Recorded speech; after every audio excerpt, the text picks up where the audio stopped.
तो भाई अक्षत, कैसा हम्म। लगता है? भाई बहुत बढ़िया तेरा लग रहा है। तेरा कोई इंटरव्यू ले रहा है और हम्म। सेलिब्रिटी जैसी फीलिंग आ रही होगी इस समय। हम्म। पहली बार है। मतलब पहली बार नहीं है, कंपनी का इंटरव्यू दिया हुआ है, लेकिन ऐसे तो पहली बार है। ऐसा क्या बोलते हैं, अचीवर आ रहे हो ना तुम किसी प्लेटफॉर्म पे। तो हम्म। तो टाइटल से तो पता चल ही गया होगा किस बारे में बात हो रही है। उस पर हम बाद में आएंगे।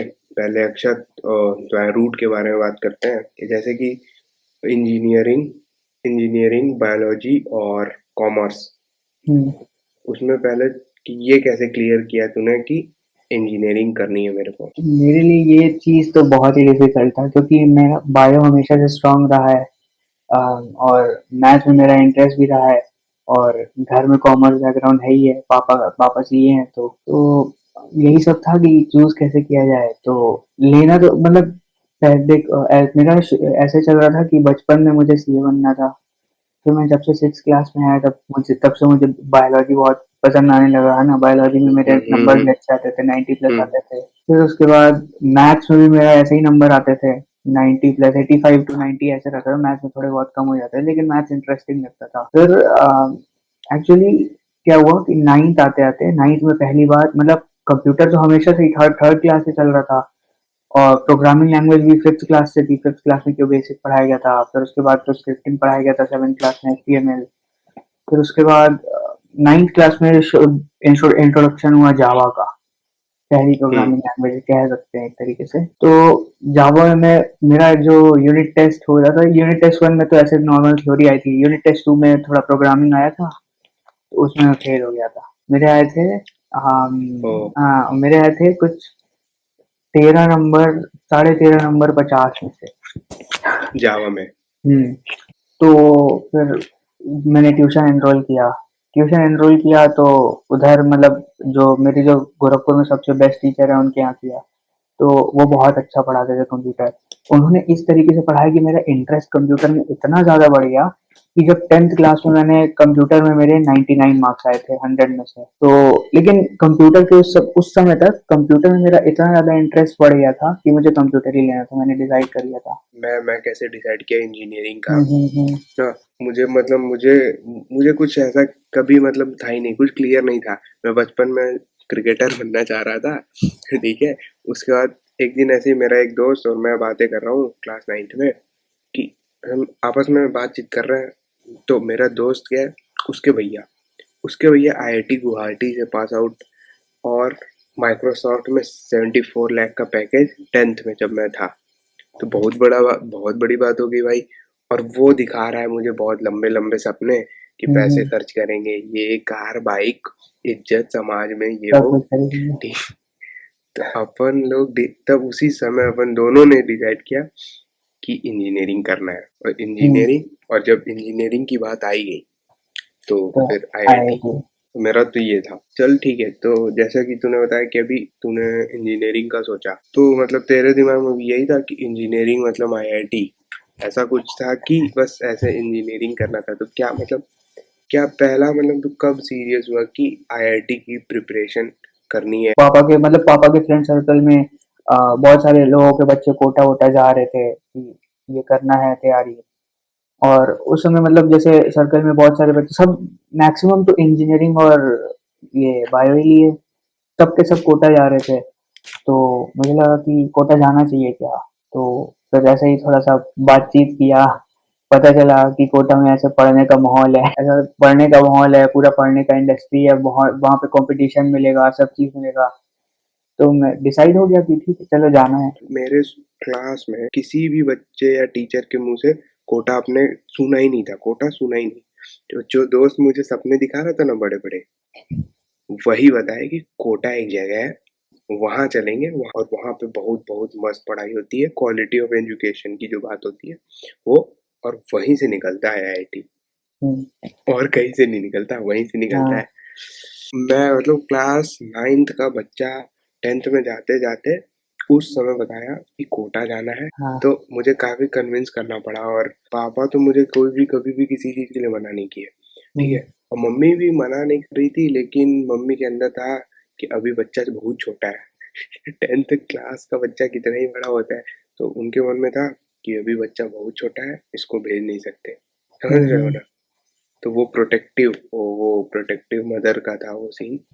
तो मेहनत किया गया तो थोड़ा मम्मी को समझ आया नहीं जरूरी है पढ़ाई। और तुम्हें पता है ना, या फिर कुछ लोग पूछते हैं कि पेरेंट्स कैसे अलाउ कर देते हैं कोटा जाने के लिए, खासकर उन लोगों के जब टीवी पे कोई कोटा से रिलेटेड कोई निगेटिव न्यूज आती है, हाँ, बहुत या बहुत सुसाइड खबरें टाइप। आती हैं सुसाइड। हाँ। तो जब ऐसी खबरें आती है ना, तो लोगों के रिएक्शन ऐसे आते हैं कि पेरेंट्स अलाउ कैसे कर देते क्लास 10 के बच्चे को कोटा जाने में। पर उन्हें ये नहीं पता कि जब इंडियन पेरेंट्स से जब क्वालिटी ऑफ एजुकेशन की बात आती है ना, वो अपने बच्चों को कहीं पे भी भेजने के लिए तैयार है। हाँ। यही है, ऐसे शुरू हुआ अपना कोटा का जर्नी। जब तू कोटा गया तो फिर वहाँ कैसा माहौल मिला। और ऐसा तो हो नहीं सकता कि कोई अगर कोटा गया हो और वो डिप्रेस ना हो, ना लो फील ना कर रहा हो। तो जब तुम कोटा गए तो वहाँ पे तुम्हें कैसा माहौल मिला, होम सिकनेस और ये सब की प्रॉब्लम तो सबको आती है, आई होगी तुम्हें, तेरे साथ आया था कि नहीं? वैसे हम लोग 3 दोस्त गए थे साथ में। तो क्या हुआ था कि हम दोनों दोस्त साथ में रह रहे थे, अगल-बगल हम लोग का कमरा था। फिर मतलब क्या हुआ कि मतलब थोड़ा बहुत हो जाता है, मतलब प्रॉब्लम हो जाती है। मतलब पहली बार हम लोग एक साथ रह रहे थे, है ना? फिर उसके बाद हम लोग क्लासेस सब एक साथ जाते थे। तीनों हम लोग एक ही समय पे पहुँचते थे, एक ही साथ बैठते थे, सब अच्छे से क्लासेस करते थे। जब टेस्ट आता था तो वो थोड़ा-सा अलग हो जाता था, ओ, कॉम्पिटिशन। हाँ, अब वो थोड़ा-सा अलग हो जाता था और हम लोग अकेले पढ़ते रहते थे अपना। फिर थोड़ा-सा लोनलीनेस टाइप का हो ही जाता है, तो वो डिप्रेशन आ जाता है। मेरा शायद अक्टूबर में जब पापा मुझे छोड़ने आए थे, तो पापा का शायद एक्सीडेंट भी हो गया था, मुझे तो बताया भी नहीं गया था। तो मुझे ये बात पता चली दिसंबर के आसपास। तो उस समय ऑपरेशन ऑपरेशन सब हो चुका था, तो उस समय मुझे उतना ज़्यादा फील नहीं हुआ, लेकिन थोड़ा सा डिप्रेशन हुआ था। तो मैंने उसमें उसके चलते एक दो क्लास मिस की थी, फिर उसके बाद तो मैंने जाने लगा था क्लास। इसको कोको करने के लिए मैंने बहुत ज़्यादा, मतलब जैसे मेरी जितनी हॉबीज हैं सब कोटा में डेवलप हुई हैं। एक मैंने सिंगिंग चालू कर दी थी गाना सुनते सुनते। उस समय मेरे पास छोटा सा मोबाइल था कीपैड वाला। फिर क्या हुआ कि मेरा थोड़ा गाना लिखने का भी शौक आ गया, क्योंकि थोड़े बहुत इंस्ट्रूमेंटल म्यूजिक रहते थे, तो मैं उस पे गाना लिख वो दिया था। होता है ना कि जो इंट्रोवर्ट्स होते हैं उनका एक चीज बहुत उनके अंदर स्पेशल होता है, जब वो अपने इमोशंस किसी को बता नहीं पाते ना, तो हम्म। लिख लेते हैं। हम्म। तो वो मैं कनेक्ट कर सकता हूँ, यही हुआ होगा। ये कह और सकते हैं लिखने की मतलब। हैबिट तो वहीं से डेवलप हाँ, होती है। लिखने के फिर मैं थोड़ा-सा ये था कि मैं थोड़ा-सा मतलब उस समय मेरा इमेजिनेशन भी काफ़ी अच्छा हो गया था, और मैं अ, एक ओटाकू टाइप से हूँ, वीक टाइप से हूँ। उस समय एनीमे के सिनेरियो सोचते रहता था, कुछ-कुछ सोचते रहता था, कुछ-कुछ स्टोरी भी सोचते रहता था अपना, अलग एनीमे से अलग भी, मतलब हमेशा एनीमे तो रह नहीं सकते। तो यही सब था, तो उस समय स्टोरीज़ भी मतलब सोचता था, क्रिएट, लिखता मतलब था। अपने आप बस को यही सब, हाँ, यही सब हॉबी डेवलप हो गई। वहां से डाइवर्ट करके वही लिखना, हुँ। क्रिएटिविटी और हॉबीज क्रिएटिव, को हाँ। फॉलो करना। तो एक चीज़ है कि मैंने ड्राइंग भी बहुत सारी बनाई थी। और तो तुमने क्या किया हाँ, अपने मैं आप को बता रहा डाइवर्ट? हूँ, और मेरा ये सीन था कि मेरे नंबर वंबर काफी कम आने लगे हुँ, कोटा हुँ। में। और जो हुँ, कि बहुत लोगों की, मेजोरिटी ऑफ लोगों की प्रॉब्लम है, मेरे नंबर वंबर आ नहीं रहे थे। और 10th में मैं टॉपर आदमी, बहुत ज्यादा का फासला हो गया, तो यार डिप्रेशन सा लगने लगा कि यार कुछ होगा नहीं। ठीक है। और वो उस समय क्या होता है ना, जब जब तुम छोटे होते हो तो तुमको ऐसा लगता है ये कोई नहीं तुम्हें बताता, ये कोई नहीं बताता कि कोई जरूरी नहीं कि तुम हीरो हो। हुँ, हुँ, हुँ। मतलब ऐसा लगता है कि एक्शन करना ही हीरो है, होता है। हाँ, हाँ। हीरोइक पार्ट एक्शन करना ही है। और हाँ। वहां पे एक्शन क्या था, आईआईटी निकालना ना। ये तो प्रेशर बना के ही रखे थे सब कि टॉप करोगे तभी कुछ होगा, वरना कुछ नहीं होगा। हाँ, मतलब वो जैसे भी हो, अब मुझे ये नहीं पता कि उनके तरफ से आया वो मतलब सबकॉन्शियस में अपने आप आ जाता है कि एक्शन करना है तुम्हें, और वहां का हुँ, एक्शन हुँ, आईआईटी निकालना है, और तुम हुँ, वो किए तो तुम हीरो हो। हुँ, तो हर आदमी को हीरो, भाई वही है अपने दिमाग में कि आ गया कि हीरो बनना है। हुँ, ठीक हुँ, है। लेकिन ये नहीं कोई बताता कि अपने आप को, अपने मेंटल स्टेट को तुम प्रोटेक्ट करके रखोगे ना, हुँ। वो भी हीरोइक काम ही है। तो हाँ, ये नहीं हाँ। पता, वहीं से एक मेरे अंदर ये अच्छी आदत डेवलप हुई कोटा से। तो मैं अपनी सारी बातों को अपने पेरेंट्स तक शेयर करने लगा। हुँ, हुँ, मेरे पेरेंट्स काफ़ी सपोर्टिव हैं। मेरे पापा मुझे समझाते थे कि कोई ज़रूरत नहीं है इतना ये वो। तो मतलब मैं एक एडवाइस दूँगा कि जब भी मतलब लाइफ में अगर तुम्हारे दोस्त अच्छे नहीं है ना, तो अपने हुँ, हुँ, पेरेंट्स को ही दोस्त बनाओ। उनके अलावा कोई साथ नहीं देगा और वो बहुत सपोर्ट करेंगे। मेरा ये सलाह है, अगर कोई कोटा जाता है तो जाओ, तुम इस बात के लिए संतुष्ट रहो कि तुम्हें एक अच्छी क्वालिटी ऑफ एजुकेशन वहाँ मिल रही है, ठीक है, और अपने कैपेबिलिटीज को, अपने बॉडी को, अपने मेंटल स्टेट को समझो कि तुम कहाँ तक पुश कर सकते हो, वो करो और उससे सेटिस्फाइड रहो। और वो एक होता नहीं है सेल्फ लव वाला सीन कि अपना ही पीठ थपथपा देना कि हाँ भाई तुम अच्छा कर रहे हो, वो करना भी बहुत जरूरी है, काफी मोटिवेशन मिल जाता है उससे। हाँ, और दूसरी बात तो ये कि जो तुम्हारे साथ वाले हैं, जो बगल वाले हैं, ठीक है, उनको मत देखो। जो लाइट 2 बजे तक जल रही है इसका मतलब पढ़ रहा है या नहीं। तुम अपनी कैपेबिलिटीज पे काम करो। और भाई कितने परसेंट लोग का IIT निकलता है? बहुत बहुत बहुत कम परसेंट, 1% भी नहीं होंगे यार। 15 लाख बच्चे अप्रॉक्स एग्जाम देते हैं, 10,000 IIT की सीट्स हैं, तो 0.6-0.7% ऐसे आया, तो 1% भी नहीं है, ठीक है। तो अगर वही भाई जीतू भैया वाला ही डायलॉग सही है कि अगर तुम 10th क्लास में, 11th क्लास में तुम इतना ज्यादा जिम्मेदार बन चुके हो कि तुम एक गोल सेट कर रहे हो, और उसके लिए मेहनत कर रहे हो, वो निकले ना निकले अलग बात है, लेकिन तुम एक जिम्मेदार बन जाओगे। जब तुम जिम्मेदार बन गए तो तुम कहीं ना कहीं तो किसी भी स्टेज पे जाके तुम फोड़ ही दोगे, इतने के लिए तो कंफर्म है। अगर तुम इस माइंडसेट से कोटा जाते हो ना, तो तुम्हें किसी भी चीज का प्रेशर नहीं होगा। और याद रखना भाई, IIT सब कुछ नहीं होता है। ये तो है। मतलब आप अपने भी देखो ना, तो किसी भी स्टेज पे तुम देखो बड़े बड़े लोग कहाँ से कहाँ पहुंच चुके हैं और वो कहाँ से शुरू किए थे। तो जिम्मेदार और मेहनत भाई के तुम्हें कहीं पे भी ले जा सकती है। इन शॉर्ट, तो जैसे IIT अपना हुआ नहीं तो तूने VIT भोपाल चूज किया, तो कभी तेरे अंदर मतलब अंडर अचीवर जैसा कुछ आया? अंडर अचीवर ऐसा आया तो था। वो अपने को ये लगता था कि मतलब फर्स्ट बैच अभी पढ़ रहा है, अपन सेकंड बैच है, पता नहीं अपना प्लेसमेंट होगा नहीं होगा, क्या होगा, मतलब ऐसा लगता था। मेन मतलब अपना डिसएडवांटेज मैं ये कहूँगा ये था कि दिक्कत ये थी VIT में, भोपाल में, VIT भोपाल कैंपस में, कि हमारे जो सीनियर्स थे वो भी नए थे और हम लोग को ज्यादा ये एक्सपीरियंस नहीं था कि कंप्यूटर साइंस को ले किस दिशा में जाना है और कैसे शेप अप करना है अपना करियर उस कॉलेज में जाकर। तो सब कुछ तो हम लोगों ने अपने से मतलब फिगर आउट किया कि लास्ट में एकदम कॉम्पिटिटिव कोडिंग और ये कोडिंग वोडिंग हम लोग चालू किए करना। थर्ड ईयर के मिड से चालू किया। थर्ड ईयर के मिड से? हाँ, थर्ड ईयर के मिड से, ठीक है। चालू किया कोडिंग वोडिंग करना।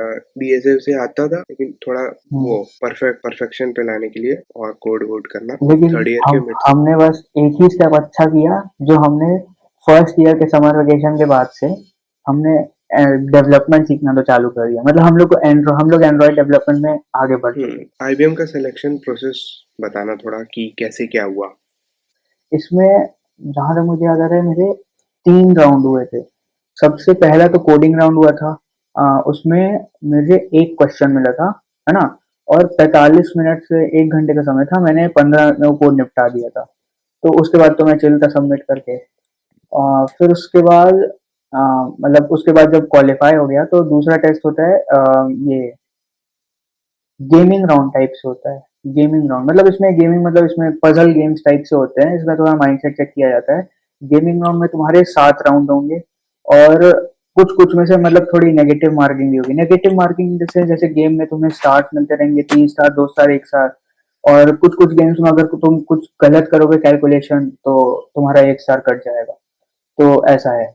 और तीसरा जो राउंड हुआ था वो इंग्लिश राउंड हुआ था। इंग्लिश राउंड में तीन तीन थे तीन इंग्लिश राउंड में 3 राउंड हुए थे और सब में नेगेटिव मार्किंग थी। एक तो मल्टीपल चॉइस हुआ था, उसमें मतलब थोड़ा सेंटेंस ग्रामर टाइप का था। दूसरा वाला हुआ था कि दोनों में से कौन सी करेक्ट स्पेलिंग है, और तीसरे में fill in the blanks type का था। ऐसा ही था। और वो पूरा मतलब जैसे टाइम बेस्ड होता है तुम्हारा, जैसे एक राउंड में तुम्हें कुछ मिनट दे दिया गया, 10-10 मिनट दे दिया जाता है, और मतलब ऑलमोस्ट अनलिमिटेड क्वेश्चंस आते हैं उसमें। अब मुझे तो नहीं मालूम कितने क्वेश्चन होते हैं। तुम जितने क्वेश्चन सॉल्व कर सको जितने कम मिनट में, और तुम्हारी नेगेटिव मार्किंग कम से कम हो, तुम्हारे पास ऑप्शन ये आंसर ये क्वेश्चन स्किप करने का भी ऑप्शन रहता है। तो ये सब था। तो ये सब राउंड क्लियर हुआ। फिर उसके बाद मतलब क्या हुआ था कि बहुत सारे, मेरा तो इंटरव्यू बहुत दिन बाद हुआ, मतलब जैसे 15-20 दिन हो गए उसके बाद मेरा इंटरव्यू शेड्यूल हुआ था, तो मैं तो होप छोड़ दिया था कि आईबीएम ने मुझे धक्का मार के निकाल दिया। तो इंटरव्यूज का तो इसका मैं ही जानता हूँ, मतलब कि इसमें काफी कंपनीज को निकालने के बाद लास्ट राउंड में पहुंचने के बाद एचआर इंटरव्यू होता है, मतलब कि जो एचआर राउंड में पहुंच जाता है 95% उसका सिलेक्शन प्रोसेस मतलब होना ही होता है उसमें। हम्म। तो इसने और 6-7 इंटरव्यूज में एचआर राउंड पहुंचने के बाद भी इसका कहीं कुछ हो नहीं रहा था, इसलिए हम होप यूनिक छोड़ना, बंदे 5% में आते हैं, रेयर। तो होप तो छोड़ना ही था भाई, कि ऐसे तो कोई होपलेस हो ही जाता। इनमें कॉग्निजेंट, अमेजोन, टीसीएस। जितना कि हम दोनों ने इंटरव्यू और प्लेसमेंट पार्ट लिया और देखा समझा एक्सपीरियंस किया, पहले दिन फर्स्ट कंपनी आई तो हमें ये लगता था कि भाई मेहनत और कोडिंग जो किया है उसको वो मिलना है, ठीक है। लेकिन जब धीरे धीरे प्लेसमेंट प्रोसेस चलता गया तो अपने को ये लगा कि भाई नहीं, मेहनत ही सब कुछ नहीं है, लक पे भी बहुत कुछ है। क्योंकि बहुत कई ज्यादा। बार तुम शॉर्टलिस्ट हो गए, कई बार तुम शॉर्टलिस्ट नहीं हो गए, तुम्हें पता भी नहीं चलेगा तुम शॉर्टलिस्ट क्यों नहीं हुए। कभी तुम ब्रांच पे शॉर्टलिस्ट नहीं होगे, कभी तुम अपने सीजीपीए पे शॉर्टलिस्ट नहीं होगे, कभी तो 10-12 मतलब के परसेंटेज पे। कभी तुम अपने 10th-12th के परसेंटेज पे शॉर्टलिस्ट नहीं होगे। पर ये तो चलो तुम मार्किंग के क्राइटेरिया में हो कि तुम शॉर्टलिस्ट नहीं हुए, सबसे बुरा तो तब लगेगा जब तुम कोई इंटरव्यू दिए, तुमने सारे क्वेश्चन बताए, उसके बाद भी तुम शॉर्टलिस्ट नहीं होगे। कुछ नहीं कहा जा सकता कि कौन कहाँ पे पहुंचेगा। इंटरव्यूज में हमें नॉलेज जो है लेकिन लक बहुत चाहिए, बहुत लक चाहिए। इस बात से तू सहमत है कि नहीं जो मैं बोल रहा हूँ? इस बात से मैं बहुत ज्यादा सहमत हूँ। मैं खुद इतने बार रिजेक्ट हुआ हूँ, बता। जो जी जी में जनरल इलेक्ट्रिक में मेरा जो इंटरव्यू हुआ था, उसमें जो सेकंड राउंड हुआ था मैनेजरियल राउंड, टेक्निकल राउंड के बाद मैनेजरियल राउंड हुआ था, उसमें जैसे मेरा इंटरव्यू खत्म हुआ था 1 सेकंड के अंदर मुझे शॉर्टलिस्ट कर दिया गया था एचआर राउंड। इतना बढ़िया था मेरा इंटरव्यू। उन लोगों को पता है कि मैं 1 सेकंड में सेलेक्ट हो गया, लेकिन एचआर ने मुझे बाहर निकाल दिया। लेकिन मुझे भी नहीं पता कि किस बेसिस पे। हो सकता है किसी किसी का एक्सपीरियंस हम दोनों से डिफर करे, पर हम दोनों ने तो ये एक्सपीरियंस किया है कि कैंपस प्लेसमेंट के अंदर आपको जितना आता है वो तो ठीक है, लेकिन उसके बाद भी आपको ये नहीं आप होप कर सकते कि आपका प्लेसमेंट इसमें हो ही जाएगा।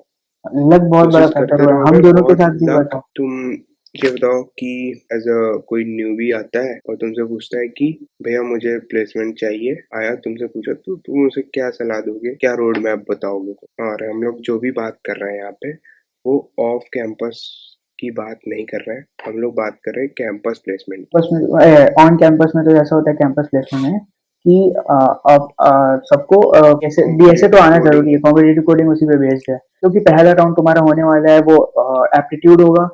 एप्टीट्यूड के बाद कोडिंग राउंड होगा, या तो एप्टीट्यूड के साथ कोडिंग राउंड हो जाएगा। कोडिंग राउंड तो होना ही होना है चाहे किसी कंपनी में जाओ। तो और ये दोनों ठीक है, जरूरी है। कुछ लोग ये भी क्वेश्चन पूछते हैं, कुछ बच्चे डाउट में होते हैं कि भैया सीजीपीए मेंटेन करना जरूरी है, कितना मेंटेन करना होता है ये वो, तो इसके बारे में क्या बोल, पहले तू बोल दे उसके बाद मैं बोलूंगा जो मैं। जीपीए तुम 8.5 या 8 से ज्यादा रखना, हर कंपनी शॉर्टलिस्ट कर लेगी। 8 से नीचे, 8.5। हाँ 8 से नीचे मतलब अगर 7 से ऊपर हुआ तो कोई दिक्कत नहीं है। मेरा जैसे 7.94 है, इसका 8.1 है, 8.2 होगा, ऐसा ही है। तो मतलब अगर 8 से हल्का सा भी पॉइंट से नीचे है ना, 0.1 भी नीचे है, तो तुम शॉर्टलिस्ट नहीं होगे बहुत सारे कंपनी। तो मैं भी नहीं हुआ था, ये जिस कंपनी में हुआ था शॉर्टलिस्ट, मैं उस कंपनी में हुआ ही। तो 8 से ऊपर तो रख लेना सीजीपी। एक और चीज है कैंपस प्लेसमेंट के लिए कि डेवलपमेंट आना चाहिए। मतलब जैसे हम लोग को प्रोजेक्ट्स बनाने रहते हैं, तो अगर आप पूरा कॉम्पिटेटिव कोडिंग के रोड मैप पे चल रहे हो तो आपको ऑफ कैंपस में ही बैठना पड़ेगा, क्योंकि अगर कैंपस प्लेसमेंट होना है तो इंटरव्यू होना है। इंटरव्यू होना है तो वो तुम्हारा रेज्यूमे देखेंगे, रेज्यूमे में प्रोजेक्ट्स देखेंगे। तो प्रोजेक्ट्स तुम्हारे अच्छे होने चाहिए। ये नहीं कि कैलकुलेटर ऐप दिखा दिए, बीम बहुत चलता है, कैलकुलेटर ऐप बहुत सारे लोग दिखाते भी है ना। तो अब चाहे कोई कोई भी कैलकुलेटर हो, जब तक वो एआई वाला कैलकुलेटर ना हुआ, और मतलब बहुत छोटे कैलकुलेशंस करने वाला भी नहीं हुआ, ये हो कोई डेटा प्रेडिक्ट कर रहा है एमएल वाला, वो सब कैलकुलेटर ठीक है, वो चल भी जाएगा, लेकिन तुम्हारे डेवलपमेंट में प्रोजेक्ट्स अच्छे होने चाहिए। बेसिकली मैं जितना मतलब देखा हूँ वो कंपनीज एक और चीज बहुत इम्पोर्टेंट पूछती हैं, अगर वो आ गया तो वो भी काफी जरूरी होता है। तुमको एपीआई के थ्रू डाटा फेच करने आना चाहिए, और हम्म। फेच भी करना आना चाहिए, सेंड भी करना आना चाहिए। ये बहुत इंपॉर्टेंट है, बहुत हम्म। इंपॉर्टेंट है। तो गिटहब और एपीआई के थ्रू डाटा फेच करना और सेंड करना, ये दोनों चीजें अगर आ रही हैं तो एक तरह से समझ लो कंपनी काफी क्वेश्चन इस पे पूछती है, मतलब बिल्कुल सही है। तो प्रोजेक्ट अच्छा बना के चलो, अच्छे स्केल का प्रोजेक्ट हो जिसका इम्पैक्ट बहुत ज्यादा हो रहा हो, भले ही तुम पब्लिश ना किए हो प्रोजेक्ट, लेकिन अगर उसका पोटेंशियल इम्पैक्ट अगर बहुत ज्यादा है तो प्रोजेक्ट का इम्पैक्ट भी वो उस पे इंटरव्यूअर पे भी आएगा। तो अक्षर, जब तू आईबीएम में सेलेक्ट हुआ इतने इंटरव्यूज में रिजेक्ट होने के बाद, तो तुझे कैसा लगा और मम्मी पापा का रिएक्शन कैसा था उस समय? तो मुझे तो मेरा इंटरव्यू थोड़ा सा खराब हुआ था। मतलब ये बहुत क्लिच लग रहा होगा, लेकिन मेरा इंटरव्यू थोड़ा सा खराब हुआ था क्योंकि मेरे रेज्यूमे में मैंने फुटबॉल मेंशन करके रखा था उसमें हॉबीज में। मतलब मैं आउटडोर स्पोर्ट्स में फुटबॉल खेलता था 10th क्लास में। तो और मैं फुटबॉल बिल्कुल भी नहीं देखता हूँ। तो उसने मुझसे इंटरव्यू ने मुझसे ये टीम के नाम वाम पूछने चालू किए, और मतलब प्लेयर्स के नाम पे आ गए, ये प्लेयर किस टीम को बिलोंग करता है। तो ये सब के जवाब तो मैं दे नहीं पाया था। तो ये सब तो मेरा मतलब इस वजह से मुझे लग रहा था कि मेरा इंटरव्यू खराब हो गया, क्योंकि मैंने मेंशन किया तो मैं दे भी नहीं पाया। लेकिन असल में उसका जैसे मेरा इंटरव्यू है फुटबॉल की बेसिस पे, मुझसे टीम वाले क्वेश्चन बहुत ज्यादा पूछे, है ना, जिसके आंसर मैंने अच्छे अच्छे दिए थे। मुझे बस इसकी वजह से खराब लग रहा था कि मेरा नहीं होगा। लेकिन फिर वो मैसेज आते आते रात हुई, मतलब करीबन 8 बजे के आसपास मैसेज आया होगा कि वेलकम टू आईबीएम करके आया था, आईबीएम जीबीएस एसोसिएट। तो मजा आ गया। तब मेरे हाथ में पानी भी था, तो मैंने पानी ऐसे पूरा गिलास उछाल दिया था। हम्म। मुझे मजा आया था कि फाइनली कहीं तो हुआ, बढ़िया जगह हुआ आईबीएम का। मतलब अरे जैसे आई, तो तो मम्मी मजा तो मम्मी आता है। Mummy mummy papa. Mummy papa भी खुश थे, मैं तो कूद रहा था। मतलब पापा तो उस समय ऑफिस से आए नहीं थे, है ना। तो मम्मी तो तुरंत एकदम स्टेटस वेटस डालने लग गई थी कि मेरा बेटा आईबीएम ऐसा गया, क्वालिफाई किया। तो यही सब था। भाई भाई भी मम्मी का स्टेटस बनाने में मदद कर रहा था। बस यही था। क्या मैसेज देना चाहोगे अपने जो फर्स्ट ईयर सेकंड ईयर्स के तुम्हारे जूनियर्स हैं उन्हें? यही कहूंगा, मेहनत करो, मस्ती भी करो। ऐसा कुछ है नहीं कि मतलब बिल्कुल एकदम तुम्हें बहुत हार्ड करना हो तभी तुम्हारा प्लेसमेंट हो। अगर कैंपस प्लेसमेंट तो होना ही होना है। और ये भी है कि मतलब अपर लिमिट नहीं होनी चाहिए तुम्हारी, जितना तुम ग्रैब कर सको उतना करो। तो तुम्हें अपॉर्चुनिटीज मिलते जाए, तुम एक्स्ट्रा करिकुलर में पार्ट लो, सब चीज में पार्ट लो, ये सब तो है। तो in short, DSA plus development का बैलेंस बना के रखो, हम्म। और किसी भी दोनों दोनों में से किसी भी एक को थोड़ा सा ज़्यादा प्रायोरिटी दे दो, बस। आईबीएम की सक्सेस एंजॉय करो। ठीक है भाई, अच्छा लगा बात करके। और हम्म। जब और कुछ रिस्पॉन्स आएंगे तो फिर से बुलाया जाएगा तुम्हें।